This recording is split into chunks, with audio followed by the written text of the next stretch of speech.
There's an interesting narrative that's been circulating in the community since Star Fox Zero's release. The idea that people were tired of the Star Fox formula and that they were tired of Fox versus Andross. You know, they were tired of the storyline of these games and they were tired of them being rehashes of the same thing.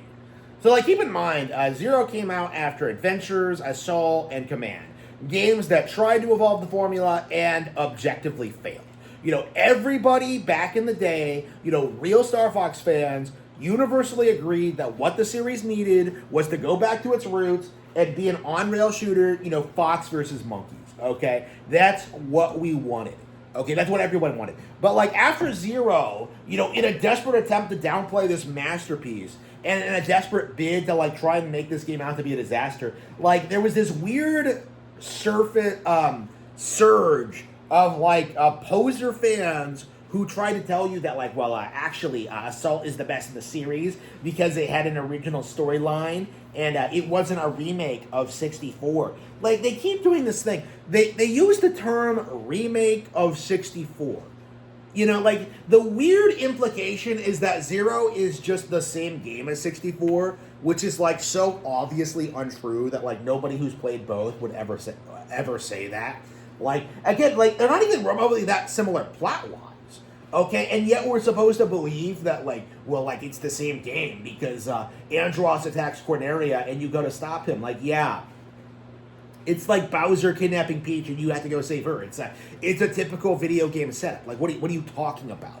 You know, like, these games have not been as prevalent as Super Mario Brothers. Like, again, I don't understand why people have this idea that Star Fox needs to grow or evolve past the formula. Like, they have this idea that, like, yes, Star Fox, it can be the next Star Wars. It needs to have this gripping storyline, and Fox needs to leave the plane, and he needs to have furry sex with Crystal. Like, we need this, Nintendo. And it's like, what are you talking about?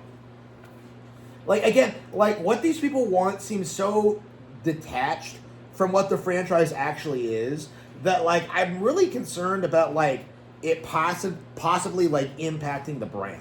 Because, you know, I liked Assault, I liked Command, I liked Adventures when it came out, right? But, like, I was very much in the camp that Zero was a step in the right direction and everything I wanted out of the franchise, you know? Like, I want, you know, Fox in a plane shooting things. Okay, like, I want cool level design. I want, like, you know, interesting mechanics. I don't want, like, a generic third-person shooter like so many of these people seem to ask for. You know, that's been the real problem, you know, when it comes to Zero and like the way it's been received, is that it feels like a certain segment of the fan base, a vocal minority, they have this idea that rail shooters are, like, outdated and can't possibly succeed in today's market, and that they're just a waste of everyone's time. You know, like, I've seen people say that, like, you know, rail shooters should be, like, less than $70. You know, I've seen people say that, like, it's like a less evolved genre, and, like, there's no real thought put into this. There's no real idea that, like, oh yeah, I'd like to see them make rail shooters better, or, like, I'd like to see them, like, modernize the concept and, like, improve on it and make it more appealing to kids. You know, like, there's no thought put into that at all. Instead, they do this thing where they're just like, oh yes, don't make it a rail shooter, make everything open world, make everything like everything else that comes out. Like, there's no pride in, like, the series identity. There's no pride in, like, the unique structure. There's no pride in the mechanics. There's no pride in, like, the unique storytelling structure. Like, again, they would be much happier with something like Assault, which is very generic, very safe, very forward. Like, again, it's just like they want something new simply for the sake of wanting something new. Like, and they don't really seem to understand the fact that Star Fox needs to have an established core formula and an established core franchise before it can branch off. Like, there's no reason to make, like, wild spin-off deviations to Star Fox when we can't even get, like, high-quality mainline entries, okay? Like, the idea that Star Fox needs to move away from the traditional structure, I think, is just completely insane and really doesn't understand the value of this kind of game and, like, what it can offer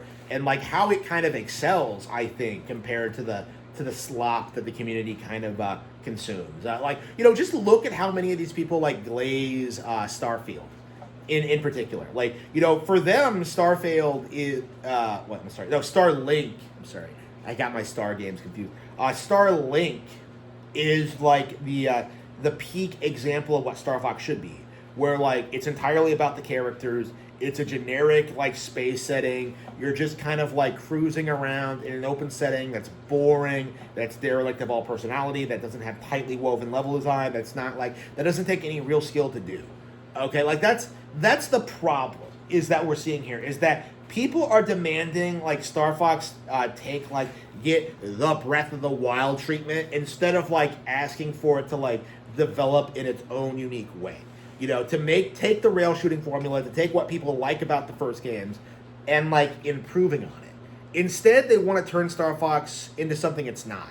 Like, they want to turn it into like some furry thing that like panders to like their niche interests.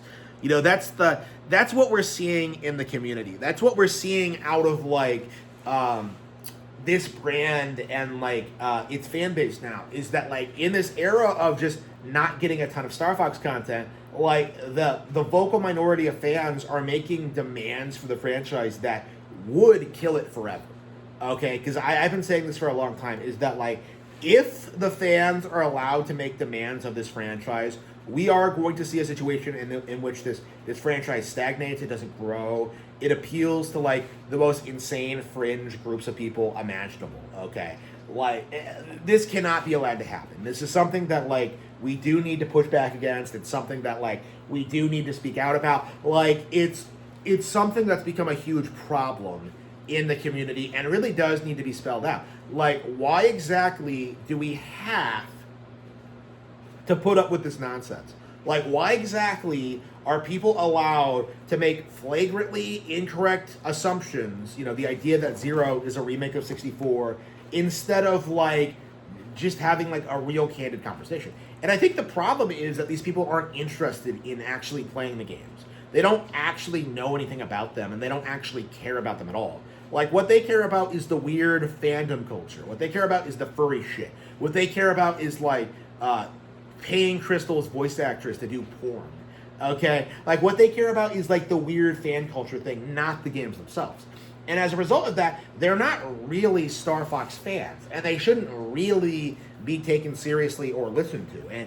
And that's something that like we really do have to address going forward, is that these people are absolutely a threat to Star Fox becoming successful again. And they absolutely need to be dealt with going forward.